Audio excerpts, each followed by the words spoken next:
What if the Ark of the Covenant was never lost, but waiting, its divine power sealed away, just as the Bible warned? It was a sweltering afternoon in the dusty archives of an ancient monastery in Ethiopia.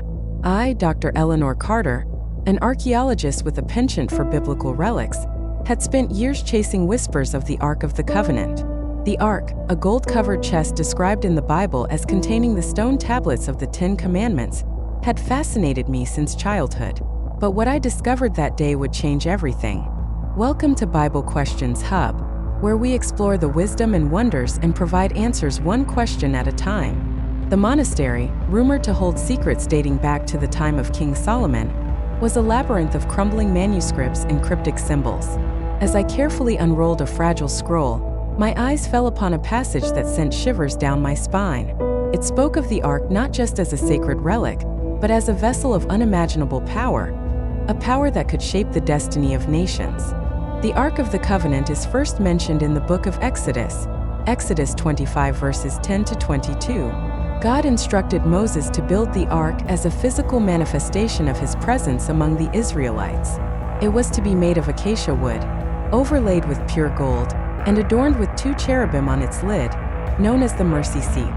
The Ark was said to house the stone tablets of the Ten Commandments, Aaron's rod that budded, and a pot of manna, Hebrews 9 verse 4. The Ark was not merely a religious artifact. It was a symbol of divine authority and power. When the Israelites carried it into battle, the Ark was said to bring them victory, Joshua 6 verses 1 to 20. It could part the Jordan River, Joshua 3 verses 14 to 17, and even strike down those who dared to touch it improperly, 2 Samuel 6 verses 6 to 7. The Ark was the ultimate conduit between heaven and earth. Outside the Bible, Ethiopian tradition holds that the Ark was brought to Aksum by Menelik I, the son of King Solomon and the Queen of Sheba. The Kebra Nagast, an ancient Ethiopian text, recounts how Menelik and a group of Israelites smuggled the Ark out of Jerusalem and brought it to Ethiopia, where it remains to this day, guarded by a select group of monks. As I delved deeper into the scroll, I found references to the Ark's hidden power. It spoke of a divine energy that could heal the sick, destroy armies, and even alter the course of history. The scroll warned that this power was not to be wielded lightly, for it came with great responsibility and peril. My heart raced as I pieced together the clues. The scroll described a ritual, a series of prayers and offerings that could activate the Ark's power. But it also cautioned that only the pure of heart could approach the Ark without suffering dire consequences. I knew I had to find it. Months of research and travel led me to a hidden chamber beneath the Church of St. Mary of Zion in Aksum. There, guarded by a solitary monk, was the Arkansas. Its golden surface gleamed in the dim light, and the air around it seemed to hum with an otherworldly energy. I felt both awe and trepidation. With the monk's permission, I performed the ritual described in the scroll. As I recited the ancient prayers, the room filled with a blinding light. The Ark's power surged through me, and I felt a connection to something greater than myself. Visions of past and future events flashed before my eyes. Wars averted, plagues cured, and nations united. But the experience was not without cost. The sheer intensity of the Ark's energy left me physically and emotionally drained. I understood then why the scroll had warned of the dangers. The Ark's power was not meant to be controlled by mortals. It was a gift from God, to be used only in accordance with His will. I left Ethiopia with a newfound respect for the Ark and its hidden power. My discovery confirmed what the Bible had always hinted at, that the Ark was more than a relic. It was a divine instrument with the potential to change the world. But it also reinforced the importance of humility and reverence in the face of such power. The Ark of the Covenant remains one of history's greatest mysteries. Its location, its power, and its purpose continue to inspire awe and speculation. As for me, I am content knowing that I have glimpsed its hidden power and lived to tell the tale. The Ark is not just a piece of history. It is a reminder of the divine presence that shapes our world, often in ways we cannot fully understand. And so the legend of the Ark endures, a testament to the enduring power of faith and the mysteries that lie just beyond our reach. As I returned home from Ethiopia, my mind was consumed with the weight of what I had witnessed. The Ark of the Covenant was not just an ancient artifact. It was a living testament to God's covenant with His people.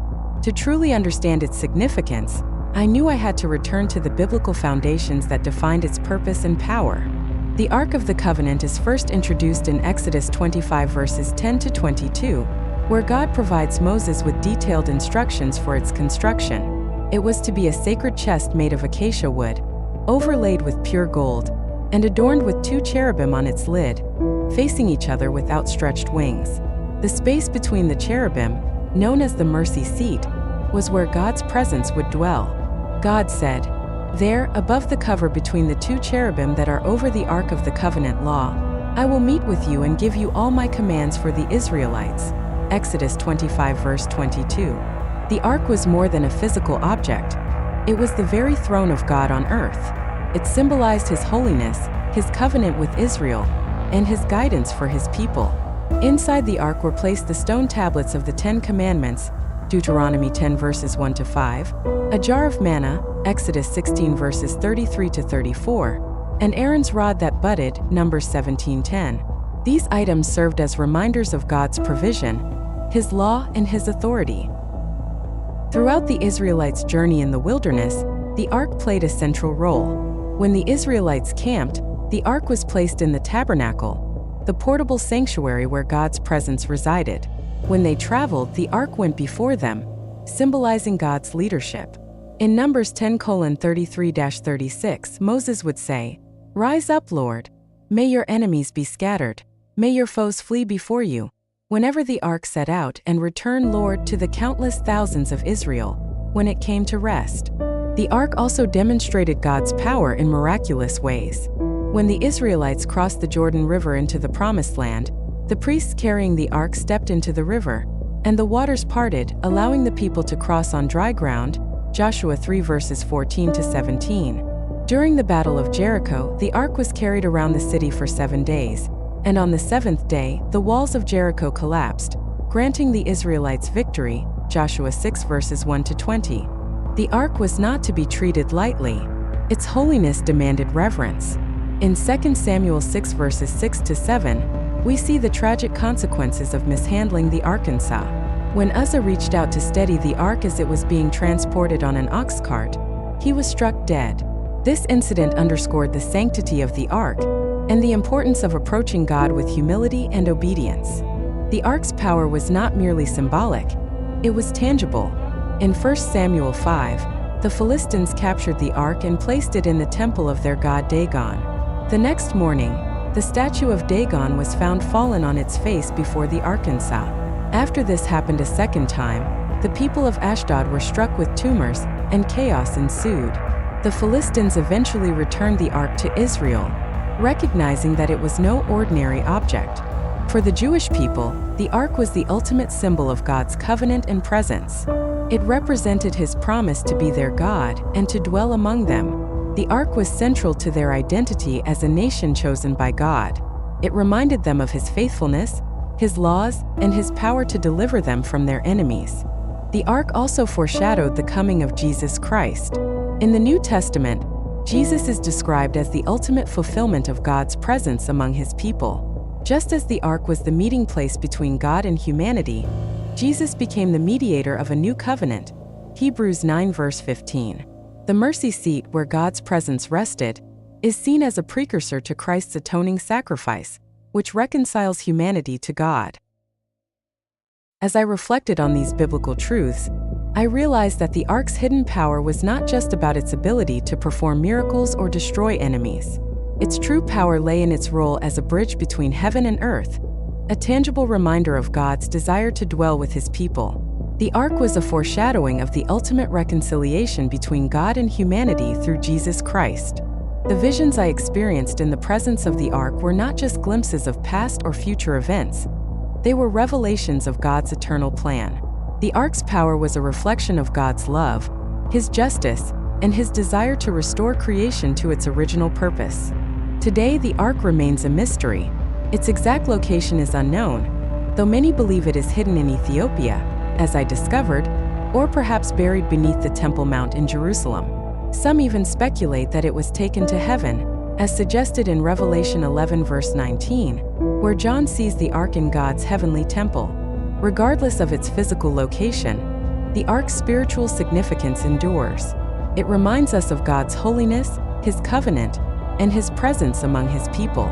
It challenges us to approach Him with reverence and humility, recognizing that His power is not to be trifled with.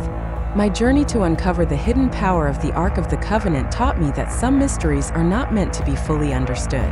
The Ark is a testament to God's greatness and His desire to be near His people. Its power is not in the gold or the wood, but in what it represents, the presence of a holy God who loves His creation and seeks to redeem it. As I close this chapter of my life, I am reminded of the words of Psalm 99 verse 1. The Lord reigns, let the nations tremble. He sits enthroned between the cherubim, let the earth shake. The Ark of the Covenant is a reminder that God is sovereign, His presence is real, and His power is beyond comprehension. May we always approach Him with awe and gratitude, for He is the source of all power and the fulfillment of all promises. Thank you for watching the Bible Questions Hub. Please don't forget to like and subscribe to get up to date with our future videos. Until the next video, God bless.